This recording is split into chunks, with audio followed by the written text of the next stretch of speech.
વડોદરા શહેર વિસ્તારમાં બનતી ગુનાહિત પ્રવૃત્તિઓને રોકવા સારું પોલીસના ઉચ્ચ અધિકારીઓ દ્વારા જરૂરી સૂચન અને માર્ગદર્શન આપવામાં આવેલ હોય, જે અંતર્ગત પ્રોહિબિશન તથા ખૂનની કોશિશ, રાયોટિંગ અને મારામારીના ગુનાઓમાં સંડોવાયેલ 2 ઇસમોની પાસાધારા હેઠળ અટકાયત કરી અલગ અલગ જેલમાં મોકલવામાં આવ્યા છે। ત્યારે પાસા હેઠળ પ્રથમ કામગીરી દરમિયાન આરોપી ધર્મેન્દ્ર ઉર્ફે શંભુ સુરેશભાઈ કનીજા, જેની અસામાજિક પ્રવૃત્તિ અંકુશમાં આવે તે સારું વડોદરા શહેરના પોલીસ કમિશનર નરસિમ્હા કુમારનાવ તરફથી સદર ઇસમનું પાસા વોરંટ ઇસ્યુ કરતા વડોદરા શહેરની મકરપુરા પોલીસ સ્ટેશનની ટીમ દ્વારા પાસા વોરંટની બજવણી કરી પાસાધારા હેઠળ અટકાયતમાં લઈ મહેસાણા મધ્યસ્થ જેલ ખાતે પાસા હેઠળ અટકાયતમાં રાખવા સારું મોકલી દેવામાં આવેલ છે। જ્યારે પાસા હેઠળની બીજી કામગીરી દરમિયાન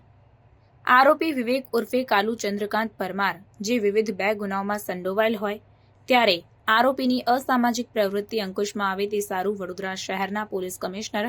નરસિમ્હા કુમારનાવ તરફથી સદર ઇસમનું પાસા વોરંટ ઇસ્યુ કરતા વડોદરા શહેરની ફતેગંજ પોલીસ સ્ટેશનની ટીમ દ્વારા